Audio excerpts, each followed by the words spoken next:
everybody. We have a huge number of registrants, so we are going to definitely wait a minute here, let you guys get in so that nobody misses anything.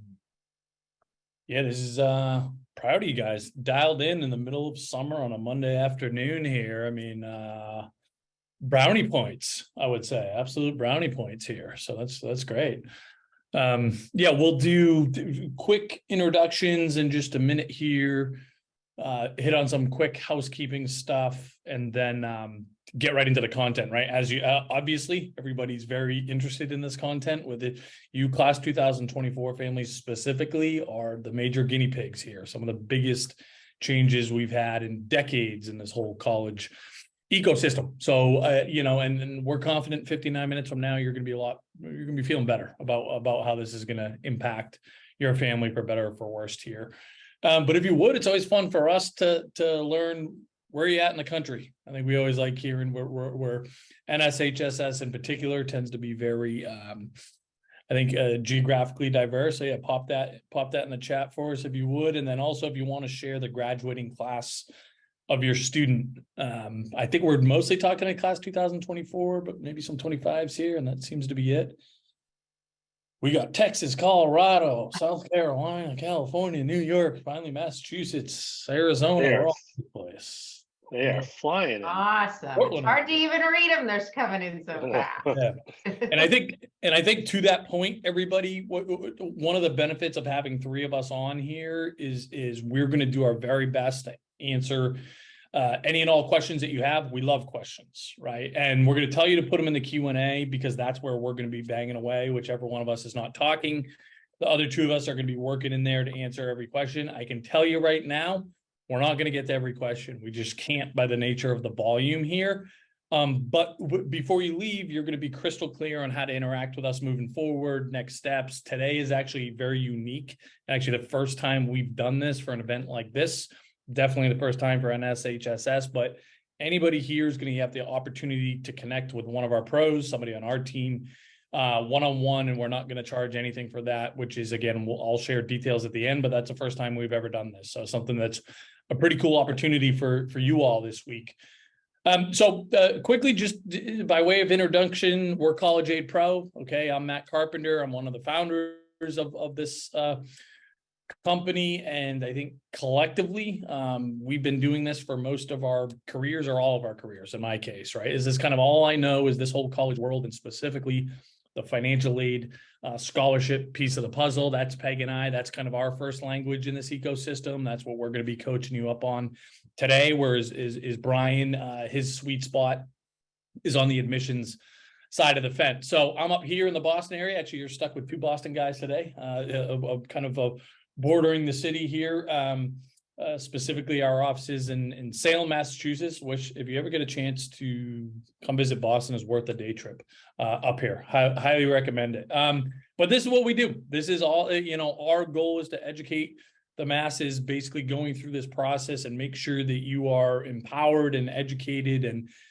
take what is a very stressful, overwhelming, confusing process and hopefully arm you with some tools to make it so that you can more focus on enjoying your kids' last year at home, right? For most of you that are class 2024 and not put yourself in a position where your kid's borrowing too much, or, you get to retire someday as parents, right? From a high level, that's our goal here. That's what we're trying to do. So that's our deal. That's my deal. I'll let Peg and Brian each say hi. And again, just to from my perspective, I consider Peg to be one of, if not the top experts in the country in terms of, just experience and subject matter, being a subject matter expert.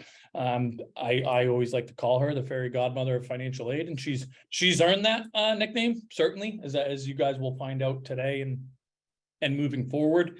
And Brian, I think I would use something. Maybe I can start calling you the fairy godfather or something, Brian. Work that in somehow of admissions. But for Brian, he's somebody that I've known for a decade plus, and I've always just thought of him as really the top of the food chain from an admissions experience standpoint, because he's read over 60,000 admissions applications and essays for Boston University, for Bryant University, for the UCs. So he's seen everything there is to see on that side of the fence, but has also worked with some of the top high schools in the country, specifically here in the Boston area as a college counselor, and then on the private side. So a really unique perspective in my experience of kind of having been on every side of the table here. So Peggy, if you want to say hi quick, and then we'll let Brian do the same. Yeah, and I'll tell, because we're already getting the question. Yes, we are sending you a recording tomorrow. And please put all of your questions in the Q&A. So if you popped one in the chat, just take a minute and paste it over there, just so we have one place to watch. That would be really appreciated. So as Matt said, I mean, what gets me out of bed is doing this college financial planning. I have a background in being a financial advisor and a financial planner, had my own business doing this, and met the founders at CAP, used our software to build my business, and just made sense a couple years to join forces. So I joined CAP as the director of education. So I've also been through this. I'm sure there's people on here with twins. There always are, maybe even triplets. So I've gone through it. My kids are graduated, do not have any debt at this point, and you can do that too. So let us guide you along the way here today. We're delighted to do it. So I will turn it over to you, Brian. Thank you, Peg. Yep. And again, just my name is Brian Ford, and I'm a college admissions expert with College Aid Pro, but full time I work for a number of I've worked for a number of high schools in the Boston area, and I've also spent years on the college admissions side. I'd like to say I've seen every kind of angle or piece or way a kid can take a college application, and have worked with students who have applied to schools all over the country and really all over the world. I do have some questions coming in. I am a Liverpool fan for the thing in the background. You'll never walk alone. But for me, college admissions is a great way not only for students to kind of learn a little bit about themselves, but I really try to empower students in the process.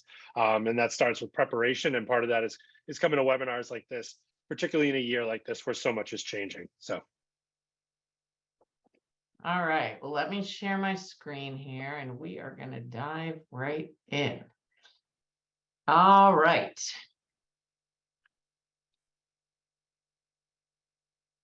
All right, there we are. Everybody should have gotten an email probably a couple hours ago encouraging you to set up your free MyCap account. So Matt's going to pop this in the chat. If you haven't done it, it's a great idea to do it.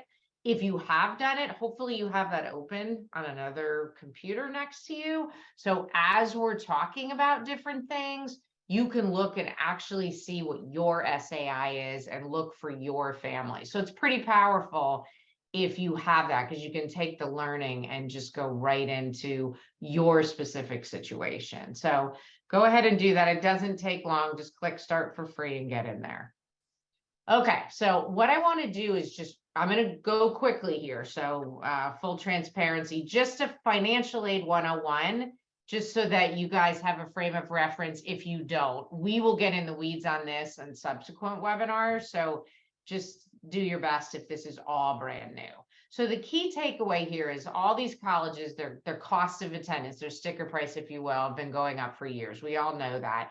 But all these colleges are discounting their cost of attendance. It's just a matter of how and what discounts your family can get. There will be schools that your family can definitely get discounts, your child, and then schools that maybe not. And you need to know that. It's really important. So they do it in one of three ways. The first bucket here on the left are need-based grants. So as the name hints to, this is money that they give you because you have financial need. And I'm going to touch on that in a minute. It's free money. It's endowment money. The second bucket is also endowment money, but it's merit-based scholarship. So you can have Bill Gates type of money, and the college is going to discount that price for you, even though you can afford to pay full price, because they're enticing that family to come by discounting the price. That's usually based on grades and test scores, but it can be sports, talents, just depends on the college. Some schools give it, some schools don't. The last bucket is what we call self-help. So these are the loans and the work study. It's a part of a lot of families' college funding strategies. Nothing wrong with it. It's just you have to work for it, or obviously you have to pay it back because it's a loan. So if you can maximize the need-based and merit-based free money, that's optimal, right? Because you don't have to work for it and you don't have to pay it back.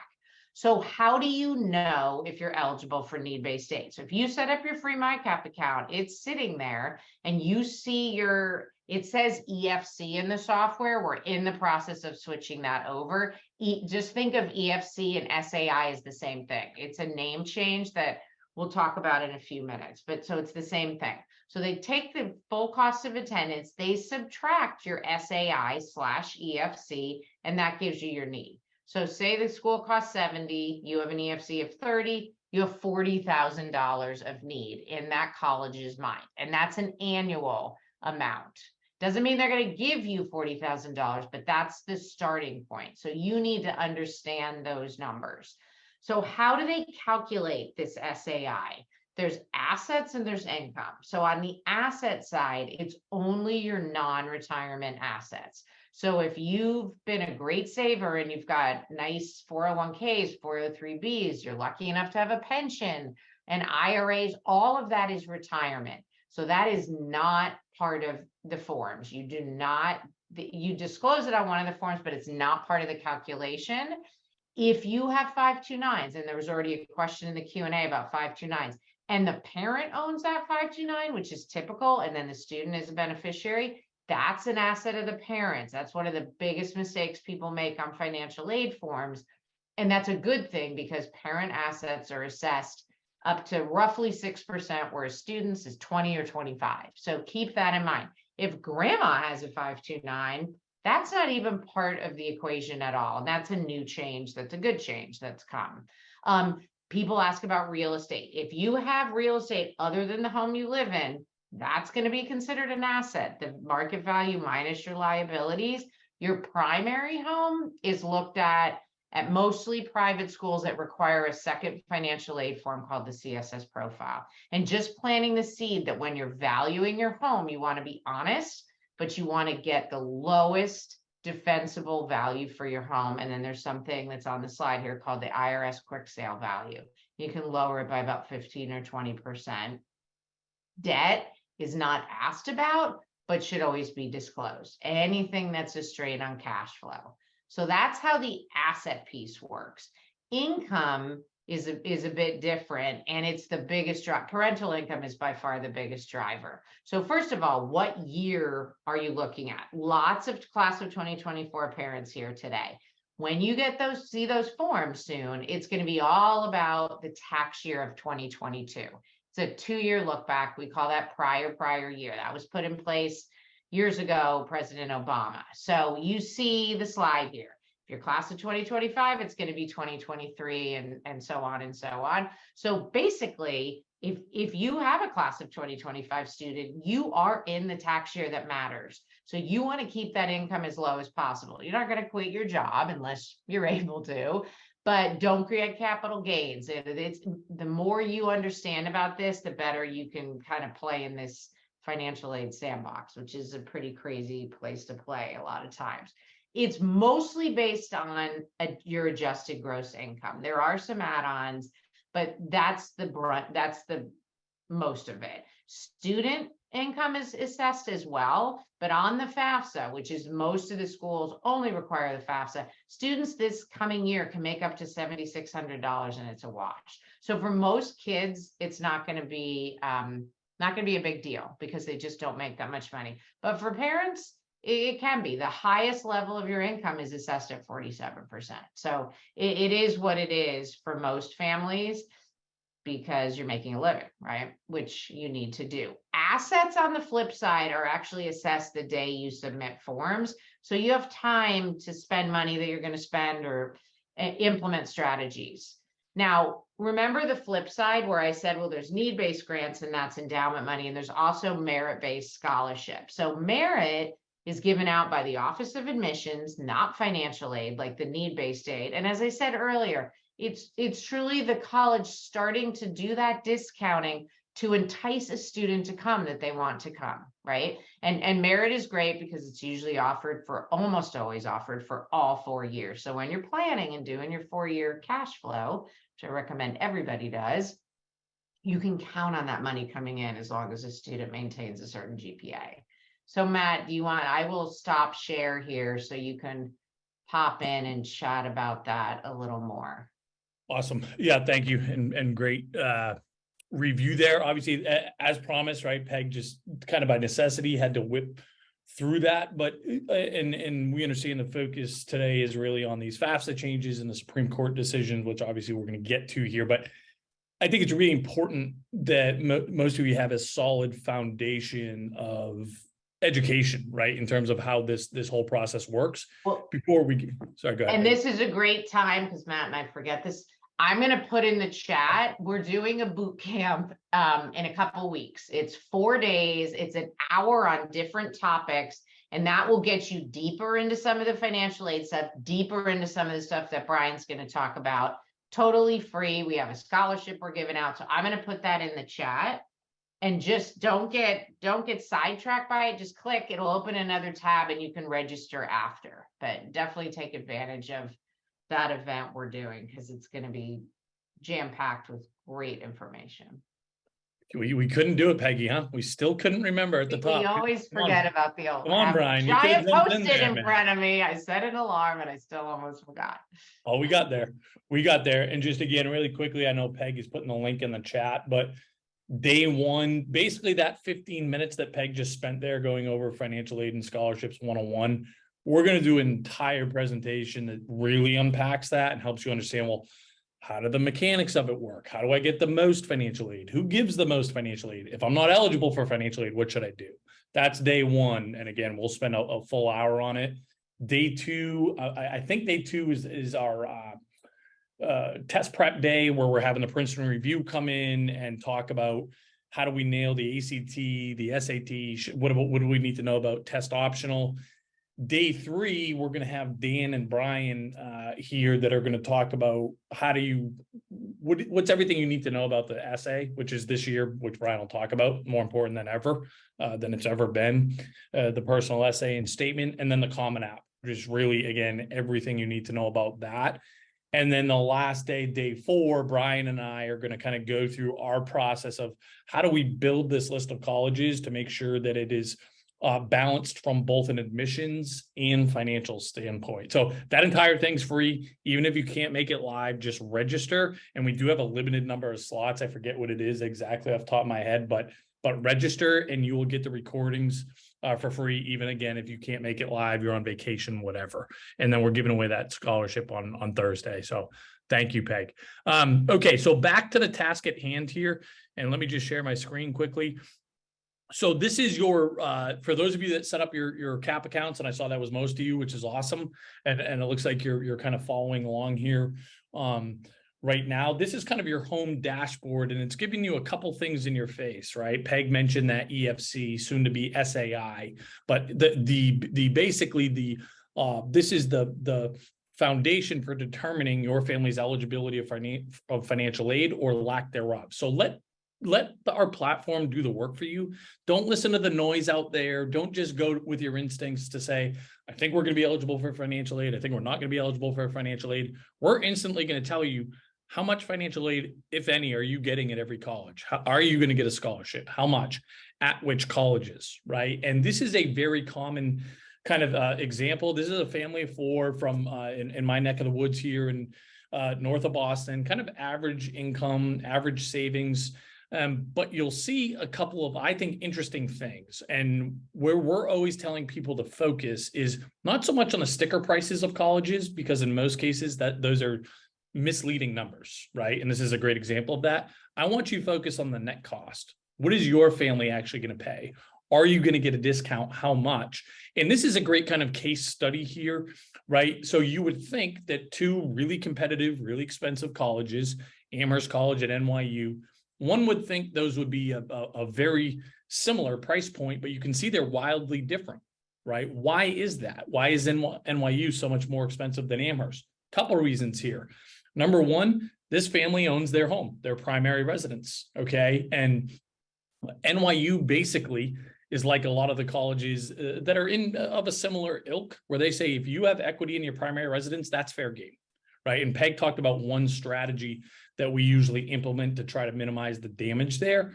But Amherst, again, similar school in a lot of ways, they don't look at your home equity. They don't count that against you. Now, all these factors are baked into the algorithm on the back end, right? So we're taking the guesswork out of it for you.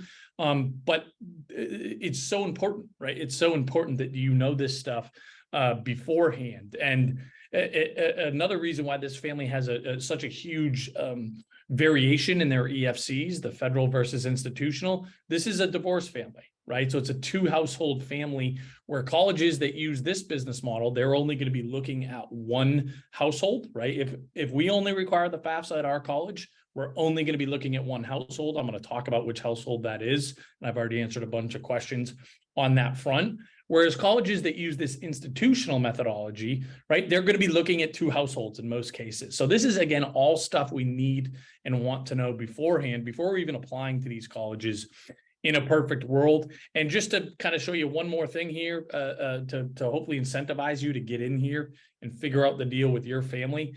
But if I click on any college, it's going to show me a few things. Number one, just if I'm getting a discount, why am I getting one?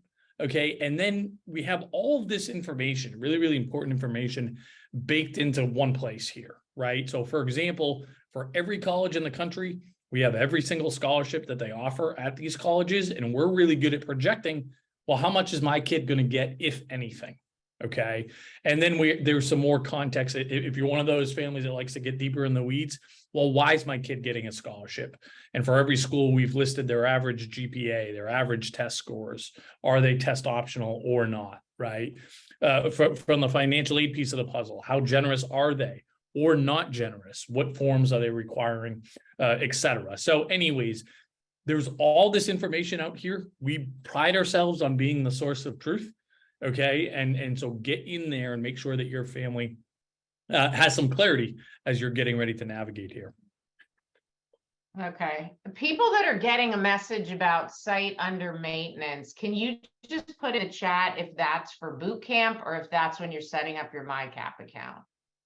And then Matt, you can watch that because I just put it in Slack because I assumed it was MyCap, but it might not. Okay. Oh, it's boot camp. Okay. All right. Let me just. You can go fix that while I'm chatting here. I'll go ping the team here. Yeah, Thanks and just fix my thanks for flagging that. Okay. All right. So let's keep going here. So let's talk about the FAFSA changes. So this was passed in 2020 in the COVID bill.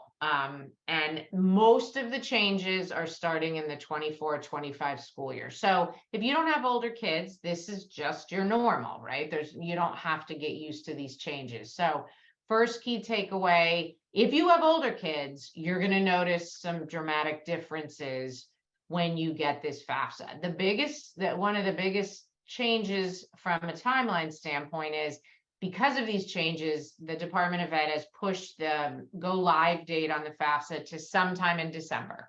We don't know when. The minute we know, we will release it out to our CAP community. So just be on the lookout for that. We're hoping it's close to December 1, but we just don't know. So sometime in December. So you can't jump the gun. And if you do it early, you're doing an old FAFSA.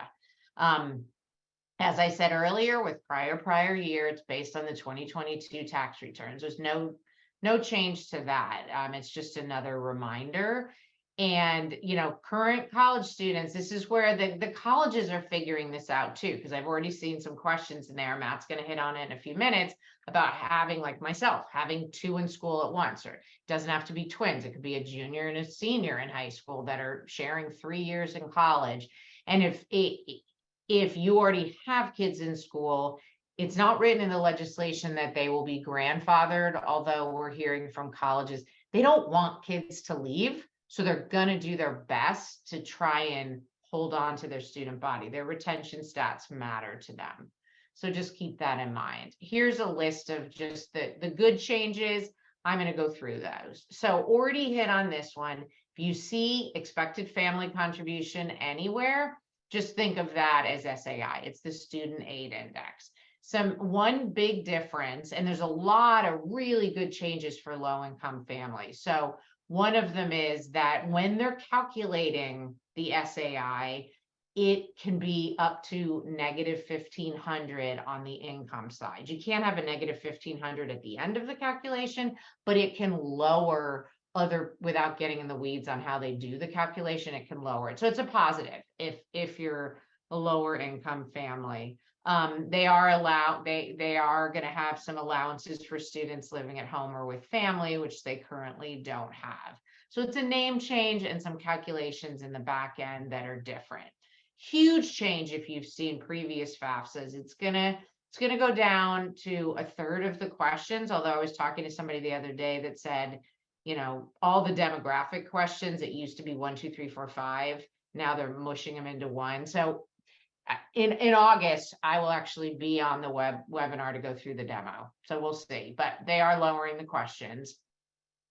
There's a concept in financial aid called untaxed income. So these are things that when you do your tax return, you're not paying tax on. But in the financial aid world, they say, yeah, that's fine, but we're adding it back into income. So you can see here on this slide, the different components that are added back: tax exempt interest, untaxed portions of pension and IRA distributions. And if you're an expat, you live elsewhere, you work in another country, that income or any foreign tax credit is added back into the calculation, okay? But there are a few things that are not added back that used to be, that are pretty big for families. I mentioned your retirement savings earlier. If you are saving pre-tax through your employer, which is very typical, comes right out of your paycheck, that amount shows up on your W-2, but you don't pay tax on it. That's a great way to get income off your tax return and to get more money. It didn't used to be. So great way to do that. And then the other bullets here, and I'm going to hit a couple of them, but veterans education benefits, workman's comp. If you're a pastor or you're in the military and you're getting perks for that, housing and different things like that, that's not an add back anymore. So that's a huge change for those families. And then I will talk through the next two bullets here. So cash support and money paid on the student's behalf. If you have grandparents, if you are divorced and the parent who's not submitting the FAFSA, which Matt's going to talk about in a minute, only one parent submits the FAFSA, and that parent's definition of that parent is changing, but the other parent probably is going to help their child. That is not going to hurt you when these SAIs are calculated. So that's really, really big. And that's a really wonderful change for all families, okay? So just keep that in mind. What it used to be is income to the student. So if it got pretty large, it was assessed at 50%. So it was huge. So that's no longer the case. You don't have to strategize around that. Another thing for divorced families, if you are receiving child support, that's going to end up being something you disclose as an asset instead of income. And remember what I said earlier, income is assessed at a much higher rate than your non-retirement assets. So that's a win for divorced families if you are receiving significant child support. And you can see in our example here, it makes a massive difference in the SAI for that family. Cost of attendance, we had this question. Everything in our software is the full cost of attendance. Some colleges aren't super transparent with this, and the legislation came out and said they are going to be required to disclose all of those line items, which is great for families. The more information, the better. So those are a few of the items. I'm going to turn it back over to you, Matt, here, so you can touch on the last few. Yeah, so these are really the big ticket items in kind of our opinion, right? With these FAFSA changes, we'll start with a positive. So we'll skip all the way down to number 5. Peg kind of unpacked a few of the specific reasons why, but in short, the headline here is that the families that need the most help are getting more help, right? The individuals and families and communities with the least amount of resources are getting more resources, right? The Pell Grant is going up, which is free money from the federal government. It's going to be easier to qualify for in terms of the income requirements. And then, as Peg mentioned, the form itself, navigating this process, especially maybe if English is a second language and or we're new to this country, or we're the first one in our family to go to college, or we're a student that's more or less doing this on our own. It's going to get easier, right? Knock on wood here, right? Knock on wood, but at least it has the intention and attention of the Department of Education and most people that care, right, are trying to do the right things here. So that's tremendous, right? I think we're all psyched about that. Here's the challenge, and here's the problem, in my opinion. It's not the Department of Education that's funding this program. It's really the families that fit into one of or multiple of these first four buckets here, these first four line items here. That's who's going to be paying for this. These are going to be the families that are going to be paying more for college for the most part than have in years past because of these rule changes. So I've chatted with a bunch of you in the background already over this 30 minutes here, right? And that is two household families, so divorced or separated families, okay? The major rule change starting this year and moving forward, so you class 2024s and everybody behind you, barring an unexpected change, the household that completes the FAFSA is the household that provides the most financial support. And a couple of you got back to me kind of right away on this, and this has been very common to say, well, I don't know. That's that's a big gray area for our household. Maybe this one pays child support, but this one pays the mortgage and kind of everyday living, cost of living fees and buys the food, et cetera, et cetera. Good. That is a positive, right? That is a positive because now we want to be smart. We want to be strategic. Now, I would advise, okay, if you're a family that's working with us, to say, see to it that the household that has the least income or the lowest income, the least amount of non-retirement savings and investments, that's who you want, right? That's who you want to complete the FAFSA, because that's going to make you eligible for the maximum amount of need-based financial aid. And this is an opportunity here. At first, I know this is going to be a mess. I know this is going to be a mess, but I'm really optimistic with the families that we're working for, who are working with. We're going to help them figure out which parent is going to be most beneficial for us in terms of getting the maximum discounts that you complete the FAFSA, because there's an element that we can control here, right? We can get creative here. We can get strategic here. So I think we can take what is on the surface a bad thing and make that a positive here. I'm less optimistic that we can do that with a second bullet point here. Now, right now, how the rule works is that if you have more than one kid in college, Peggy had twins, and I saw a bunch of you listening have twins, the formula accounts for that and chops it in half to say, hey, essentially your family with this amount of resources, but you have to put two kids in school at once. So we're going to divide that evenly between the two kids. That rule's going away, right? Which I think is insane. We all think it's insane. As a matter of fact, we'll show you in a minute or two here after I talk through these other line items, but we started a petition to try to prevent that rule change from going through. Oh, sorry. That's okay, because we know how detrimental it's going to be to all of you that have more than one kid in school at once, right? I'm sure Peg is grabbing the link to put in the chat so you guys can sign that petition, but we'll come back to that in just a minute. The other line item here, and again, I've chatted with a few of you in the background. Another major change, in my opinion, a major negative change, is that now small business owners, most small business owners are going to pay more for college, okay? The old rule, it used to be that if you had a business, right, with less than 100 employees, you didn't have to report the value of your business or any assets within your business, okay? The same goes for farm owners, right? If you had a farm with less than 100 employees, same thing, we didn't have to report anything on the FAFSA. That is going away. Okay, so now there is no allowance. So even if you are a sole proprietor and it's just you that has this business, you're going to be expected not just to report the income that flows through on your tax returns, but also the assets within the business, the value of your business. So that is, again, the combination of those three things: multiple kids in school, small business owners, and two household families. They're going to be paying more on the whole for college, unless you're really strategic about how you navigate this process. But on the whole, these rule changes were not good if we fit into any of those buckets. But those are the big ones. And Brian, I want to make sure that we give you enough time from an admissions standpoint. So let me pass it over to you. And guys, like we said, keep the questions coming. We won't be able to get to them all, but again, we'll talk about right at the top of the hour here, how you can talk to one of us one-on-one this week and this week only, and we're not going to charge for that. And again, I'll talk about specifics at the end, but just if you're pulling your hair out here, hearing these things, just sit tight. I promise we're not going to abandon you. Great.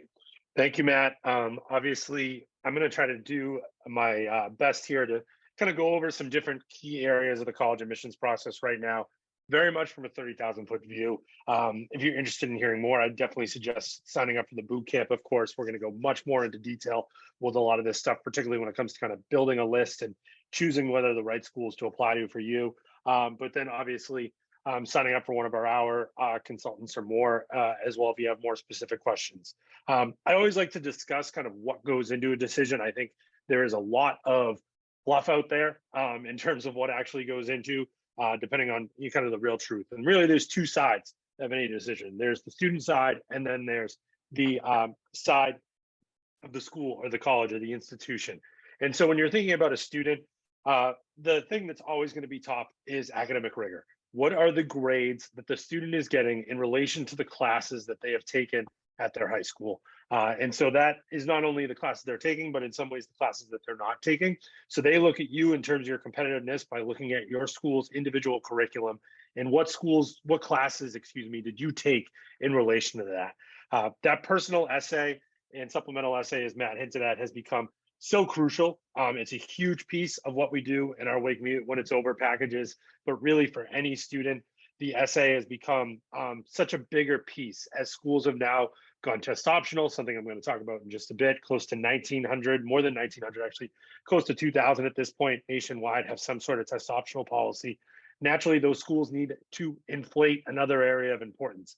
And what better way than the opportunity for students to speak about themselves in the essay? So we spend a lot of times with students working with the essay.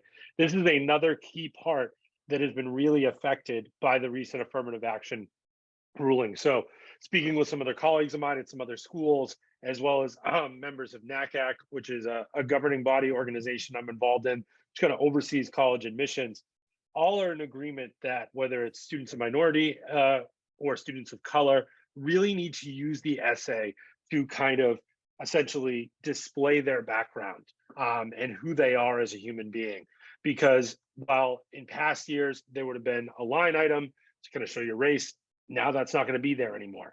And so students need to show ways as part of the ruling, and it's important to gain the understanding of this, while it very much says that you cannot use race as kind of the sole proprietary reason to admit or deny, the ruling did say that colleges could still take into account the effect that one's race has on their upbringing or their ability to get certain services surrounding education. And so because of that, you want to make sure that you can highlight. You're even seeing some colleges start to get creative with their supplemental essays. We're seeing some schools saying, give us your opinion on the recent affirmative action ruling. And so they're almost kind of leading schools into this. I think you're going to see schools try to look to get creative as much as possible with essays. Personal background and characteristics still do play a role. So whether you're a first generation, that legacy, I'll talk about in a little bit, that's going away. You're seeing more and more schools. I think that's kind of the next domino drop.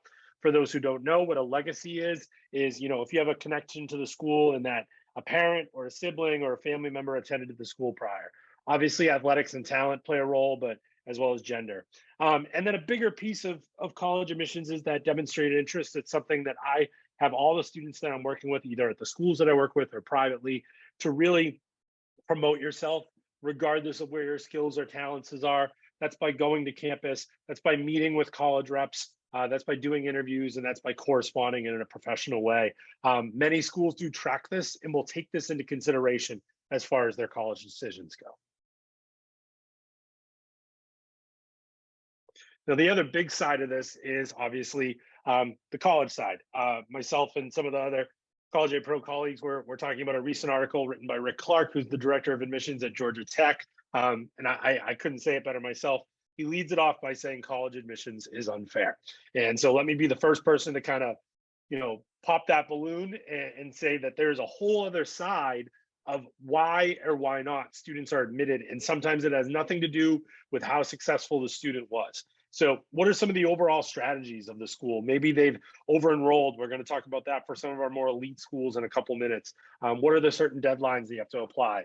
Maybe there are new academic buildings that are trends that schools are trying to inherit into their culture. If a school has just built a brand new nursing building and it has a recent new program, maybe it's a little easier to get into that school for the next couple of years. But also, maybe they're trying to dial back. You're seeing some of those accelerated medical programs somewhat dial back. So maybe it's harder to get into a certain biology program because of that. What are the financial priorities and stability of the school? We've talked a lot about the financial side coming from the family side, but there's that whole other side. And sadly, we've seen, largely smaller schools, but some larger schools either close or essentially admit that they're hurting financially. And I always tell families, it is no problem at all. And it is really not an inappropriate question in any way. When you're in a college tour, and maybe don't ask the college tour guide, but maybe find a professional in the admissions office, ask them, what's the financial stability or what's the financial outlook of this institution? You want to make sure you're going to a school that has that good outlook, particularly since COVID. And how that can relay is their merit or financial aid strategy. Are they a school that meets full need? Are they need blind, which means they're making that admissions decision without any type of financial information at their front? When I was working at Boston University, we were a need blind school. And so when I was looking at those applications, I had no idea kind of what their financial situation was. Are there certain student population priorities they're looking to meet? Whether it's maybe there's an imbalance on their campus through a male-female ratio and they're looking to even that out. Obviously, if you're dealing with a state school, there's just a certain amount of in-state students that they're required to meet because of the way they gain funding from their individual state. And then another thing I always like to bring up is just kind of athletic recruitment strategies. Being the best player doesn't always mean the best fit. If you are throwing 95 with movement, but they recruited 4 pitchers the year before, maybe they don't need you. And so it's kind of keeping that in check of knowing that there needs to somewhat be a perfect fit, particularly when you get to things like athletics or the performing arts or musical arts or things like that. So some of the biggest trends that have kind of been going on both last year, but most recently, and I brought it up earlier, but the legacy preferences are decreasing. This is based in kind of a reaction, mostly not only to this most recent ruling with the affirmative action, but obviously the varsity blues scandal that occurred kind of just right before the pandemic hit, where families were fabricating applications based off of legacy preferences or athletic recruitment. Schools, I think, took a hard look at this after realizing and decided that maybe we were putting a little too much stock in the fact that just their father or their mother went prior, or maybe that family had donated a certain amount of money. Will that influence still be there for some schools? Absolutely. I don't think it's going away, but you are seeing a lot of schools such as Cornell and Amherst. Williams is another one that recently came out saying they're not going to really consider legacy as part of their admissions process anymore. And you're seeing close to, where over half of schools in the top 250 we're taking a look at it. I would say that number is closer to like 30% now. And so it is just not a major part of the college admissions process. And maybe it was 10 to 15 years ago. Virtual reality and AI is becoming a bigger part of our lives every day. I said it on a webinar a couple of weeks ago, but I was just on a call earlier this week with some college reps who said they have software and have gotten training put in place to sniff out essays or letters of recommendation or anything like that that are not written by a human being. And so just as a larger kind of reminder, please don't do it. The application volumes just continue to go through the roof. This is something that has been happening widely in the past couple of decades, but ever since schools were required to go test optional after the pandemic hit and the SAT or the ACT were not readily available for students, what we've seen is just a massive increase. You're seeing a 30% increase in applications to the Common Application in just the last 3 years. You're seeing from some prominent schools around the area, that's an increase in applications, by the way, not in acceptances. And that's a big kind of difference. And you'll hear me talk about that a lot. And definitely when I talk one-on-one with students, one of the greatest things about the test optional is that it made processes more holistic. So even schools in the Ivy League are some of our top most competitive schools in the country who are forced to look at students in a different way.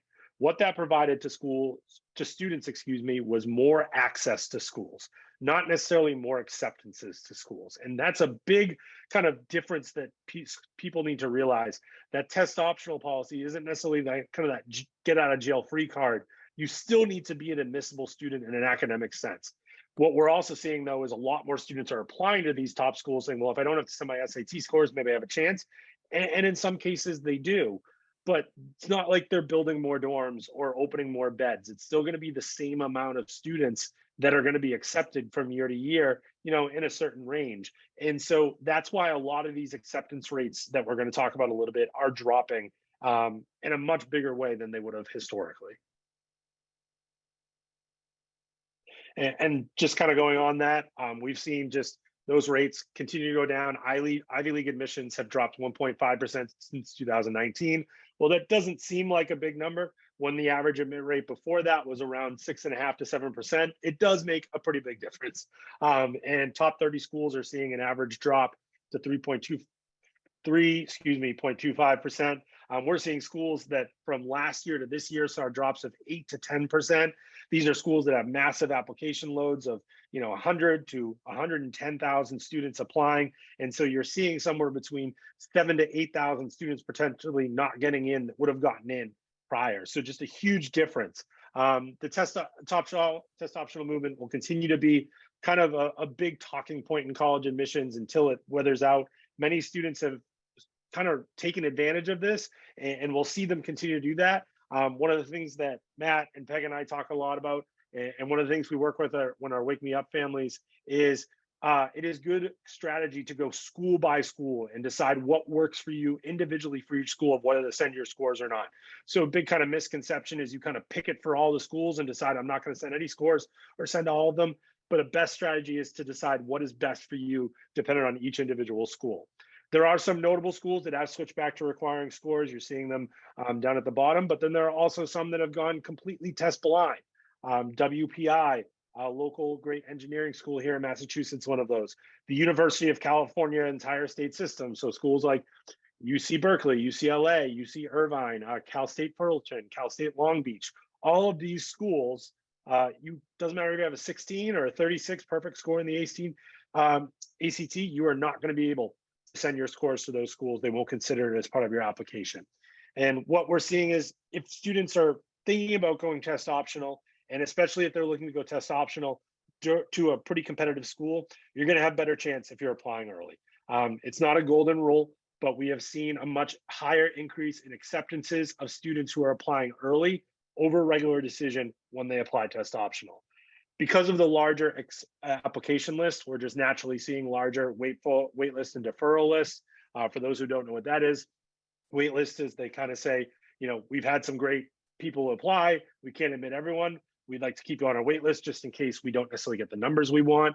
And then deferral lists are students who apply early and the school essentially says, I'd like to see a little bit more, and they defer you to regular decision. Kind of a big worry for me is how does this now waterfall effect happen? This is happening in the top tier universities that they are all over enrolling, and thus there's very limited space. So now is there going to be a waterfall effect, kind of that still very competitive, but kind of second tier level of schools that are now going to gain some more of those applications from some of those students that maybe were deterred from applying from the top. And these are just some quickly kind of some early decision and early action trends. Brown University saw a 10% increase, Dartmouth a 14%. Yale has seen a 35% increase in the last 3 years. And I spoke about it earlier, but just a couple of examples, just large swing in acceptance rates, particularly due to test optional trends. 55% of BU's first class was admitted ED, for example, and 31% of these students only submitted test scores, so only 3 out of every 10 students. But then when you look at that, close to 54% of the students admitted overall submitted test scores, so a much bigger percentage of students getting admitted regular decision with test scores than without, very similar at the University of Virginia too. And Brian, let me just chime in here just because we got a ton of questions around it, as we always do, and just reiterate because I think it's important. And and that slide, I think it can, some people hear that and say, okay, I should submit test scores because I have a better chance of getting accepted, when that's not what that data is necessarily telling you to do, right? Brian, and he's really our internal resource here, and he coaches us literally every day to always and usually the advice is, guys, we're not sending test scores or not sending test scores. That is very rare. It usually depends on the school. And if you apply to 10 schools, Brian, it's going to say send them to these 6, but not to these 4, or Yep. you guys kind of get the idea here. So again, we always get questions there, and I think it's mission critical to kind of understand that, and just make sure that for based on our family and our test scores and our colleges, where should we send them? Where shouldn't they? Right. That's something that we're pretty good at here, but it's not an easy piece. And it can be so student dependent too, because it not only depends on what their physical scores are, but then what are the schools they're applying to? What is the historical averages of those scores, in the last 3 to 5 years, but particularly looking at the last 3 years when you're thinking about COVID, being understanding that some of those averages do get inflated because obviously they're only going off reported scores. So having an understanding of that difference. It can also depend on the major that they're applying to. I could have 2 students of the same exact profile applying to a certain school. And if one's applying to engineering, I may say, send the scores. And if another's applying to, say, their pre-med program, I may say, go test optional. It really depends on the school and what that profile is. And so I think we do it really well at College Aid Pro. I always kind of warn and encourage families to make sure that they're not working with someone that does any type of cookie cutter or blanket type of counseling, because it just isn't the right way to work, particularly in the world of college admissions that we're working right now. This slide just shows some of the changes in admission rates when you compare kind of early to regular, or just their overall population. The numbers in parentheses on the left are those schools' kind of average admit rates from year to year. So very competitive schools, but you're seeing just the massive difference if you're applying early. Now, obviously, applying early, particularly early decision, comes with stipulations. We talk about that at a much greater length in our boot camp. We understand kind of the stipulations that come along, and we have really deep conversations with each family before we make a decision on that. But this is something that we just like to show, particularly for these competitive schools, that it's important sometimes to get yourself in that smaller population if possible.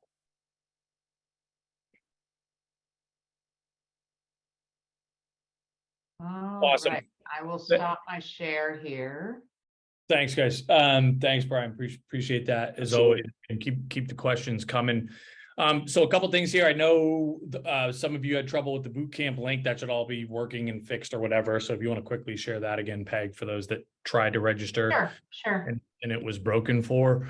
So something Peg and Brian and I and all of us kind of on our team say internally, like if we have done our job in any presentation, that is that you continue to engage with us in some capacity, right? We've failed you a little bit if you hear us speak and then go kind of put your head back in the sand, which is kind of the I think a natural response to this whole college thing, right? But that's not the right thing. Okay, we want to stay engaged here, and again, for the first time ever, this is the first time we've ever done this. We are allowing families the opportunity to meet with one of our experts one-on-one this week, free of charge, okay, to talk about how you might want to work with our firm moving forward. Okay, and Peg, if you could just put that link in there in the chat, please, because I'll tell you one thing, you have to do it by Friday. I'm going to talk about how we're going up in prices a week from tomorrow, August 1st, right? And that's something that we do as we get closer. We kind of have seasonal prices. I won't bore you with all the reasons why, but that is in fact the case. But again, this is the only time we've done this. I think in any audience, certainly with NSHSS. So take advantage of that. Okay, grab 20 minutes with us, somebody on our team, to figure out how should you work with our firm going forward, even if that means you're just going to do it in the free capacity. Now, we're really here to talk about for the families that want comprehensive help from us. But I can kind of stair step how that works, right? Now, for some of you, you might look at and I'm going to talk about each package, right? We have a financial aid only package, an admissions only package, and then a combination package. I'm going to talk about each one of those in detail. If you're looking at these prices and going, I know that our family has no possibility of engaging in these price levels, we totally get it. Again, like I said, continue to just follow along with all of our free resources. Or if you just want to dip your toe in the water, for those of you guys that are on your free account, you'll see in the top right, you can upgrade here and you can just book an hour with one of us, right? At obviously a price point that's a heck of a lot lower than our comprehensive packages. And again, if nothing else, if you guys can't, if you know your family can't afford anything, that's okay. Just we're going to continue to guide you through this whole journey. Okay. Now, for those of you that do want more comprehensive services, here's how each of these packages work. Our financial aid only service, this is where you're going to work with one of our financial aid experts. Okay. And they're basically going to grab the wheel. For you, especially as the parent or parents, right? So we got a ton of families that wrote in, well, who should be the family that completes the FAFSA? We're going to tell you. We got a lot of business owners said, well, how do I value my business? Do I include the real estate that's under the S Corp, right? Those are all the things that we're going to take care of. So we're going to make sure that we're maximizing our odds for getting the max amount of discounts, whether we're eligible for financial aid or not. We're going to complete the financial aid applications for you, the FAFSA, the CSS profile. If it's a 2-household family, that means we're completing 2 CSS profiles, right? And we always equate it to being like a good CPA. We worry about the deadlines. We worry about the mechanics of the forms and who needs what and when, but also how do we, again, qualify for the max amount of breaks? Same thing with with having a great CPA, right? How do you qualify for the max amount of deductions? That concept applies here. Then, and I've talked with you a little bit, a few of you to say, hey, what if we had a great year in 2022, but 2023 stunk? Or we have all these things that don't necessarily show up on our tax returns, right? But are relevant to our family. That comes into play in the appeal part of the process. After we've been accepted by a college, we've got their financial aid offer. Essentially, what we're doing is going to negotiate for more money. We don't use that word, right? Peggy, if Peggy hears anybody say that word, you're in trouble. Okay, and you don't want to feel Peggy's wrath. We are appealing for more financial aid, but essentially that's what we're doing, negotiating. We're very good at that. There's a method to that madness, and again, we're very well versed in that. And then finally, how do we pay this bill, right? I got to pay for 4 years of college times 3 kids or whatever it is. How the heck are we going to do this? And that's where we come in, right? If you have resources, should we use the 529 first versus our savings account? How much is okay for our kid to borrow? If we have to take a loan, how should our family borrow, right? That's what we're very good at. Okay. So we're taking this process out of your hands as the parent, and we're leading you. And again, taking all the hopefully stress and deadlines and ultimately giving you a return on the investment, right? That's the idea here, guys. Obviously, the last thing you want to do is thinking about, spending money as you're looking at $90,000 colleges. We're an investment, and we're really good at showing folks a return on that investment. The second piece here, this is Brian and his teammates on that are the admissions expert. I like to talk about this as like, okay, we're working with parent or parents on the financial aid front. The admissions front is really the kid. So if you don't want to be the one screaming at your kid saying, hey, have you started your essay yet? And hey, have you double and triple checked your Common App? Or are you ready for this interview? Should you interview? Should you send your test scores here? Should you not send your test scores here? That's Brian, right? And his entire career has been doing this, and Dan on our team, and we're actually building that roster of admissions experts, right? And this is let your kid hear from Brian and Dan, right? And those guys on that team. So it doesn't have to be you. And you kind of get the importance here, right? Everybody understands what's at stake in terms of getting this part of the admissions process right. And then finally, obviously, it's our most expensive package, but it's also the biggest value by far. Okay, and that's a combo.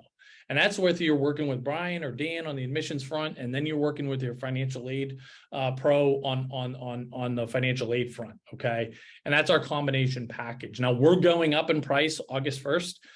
Which is a week from tomorrow. And these packages, we will sell out, so to speak, this year. We will. And we do every year. We have to kind of close for the class of 2024. And we're approaching kind of our capacity there. Obviously, each one of our experts can only work with so many families in a comprehensive kind of setting like this. So at a minimum, take advantage of this free offer. We don't do it. You have to do it by this week. Peg, if you want to share the link again, just book a time, talk to one of our pros for 20 minutes, figure out which package you should be in, gut check us, right? Do I think, do I feel good that these folks are going to deliver on what Matt's, kind of selling out here? So that gives you the opportunity to do that and get in before prices go up next week. And even Let if- me just chime in, Matt, because there's a few questions. The packages literally go till you're waving goodbye to your child at the dorm, right? We're not cutting you off after a year and leaving you high and dry. We'll take you all the way through the process. And if you have 2 kids, I'm going to let you answer that. I know what we've done in the past, but I don't know if you've changed that around, Matt. Yeah, so it's an additional, if you have twins or 2 kids, it's an additional $500 for the financial aid package. So we're steeply discounting the second student, right? But it's an additional $1,000 on the admissions or combo package, because again, we have less legwork from an internal sweat equity standpoint when it's 2 kids on the financial aid front, but it's not necessarily less work for Brian when he's working with twins, because they're 2 different kids, right? And so anyways, that's the rationale for the price points there. Yeah, and again, even if you're looking at this going, I know we can't pay that, it's nothing to think about, I don't want to waste this person's time and spend 20 minutes. You know, I'd still recommend it, because you might want to meet with that expert for an hour, right, through the platform. And this gives you the opportunity to get to know them a little bit and say, do I think the $349 investment is worth it to be able to get in your program for a year and get 1 hour with one of the experts? That allows you the opportunity to do that. And our experts, we all know not everybody that decides to meet with us is going to engage with us beyond those 20 minutes. And that's totally fine, right? But I think for most folks, you're trying to figure out, okay, which one of these packages is right for my family? And let me just go ask all of my questions one-on-one with somebody on our team and see if you think it's a good fit. So okay, and Matt, if somebody has an older child in college that wants the expert to kind of review that, maybe they should be reaching out. Am I correct? That could be like Absolutely. a $500. Yeah, and somebody put in here, yes, there are no guarantees. We are very good at what we do. And basically, we'll start when you're building the list on the financial side, even thinking forward, hey, you love this school, this is a competing school, apply to it, because down the road, if you get, say, merit aid, we can play them off each other. So no guarantees. We're good at what we do. We will, if we walk through this whole process, it's much better than popping in late, right? And so we'll keep you on track and keep a lot of the stress out, because we know the journey. So we're going to just basically hold your hand through the journey, make it much easier. That's it, right, guys? I mean, and again, the headline is continue to engage with us in whatever capacity, right? You can self-identify. You know, if our more comprehensive packages are even a consideration, maybe you're on the other end of the spectrum and you don't have $1 sitting around. Even if you think it's a great investment, that's okay. Continue to follow along with us, and you decide how to best leverage us in whatever capacity works best for your family.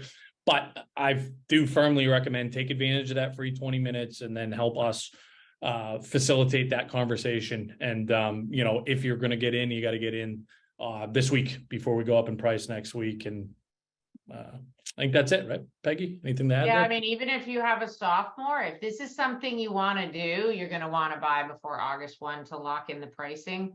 Right. We'll still, I was just on a call early this morning, my time, 6 a.m., where the other consultant and I are working with a senior, and also she has twin sophomore boys. So she bought 3 packages about a month ago. And so we're starting, obviously jumping in high gear with the senior, but also starting with the sophomore twin. So. All right, guys, great, awesome job as always. Hopefully we taught you something. I mean, I think one of our biggest challenges is just with all these big changes, it is really hard to get so much information packed into a small.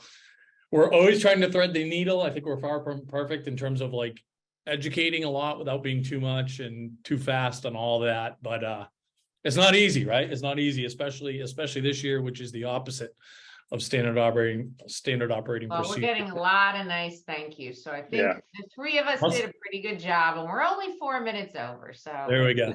Must have done something right. Thank you, guys. Yeah, looking forward to continuing on this journey with all of you. Yeah, have a great week. Have a great week, everyone.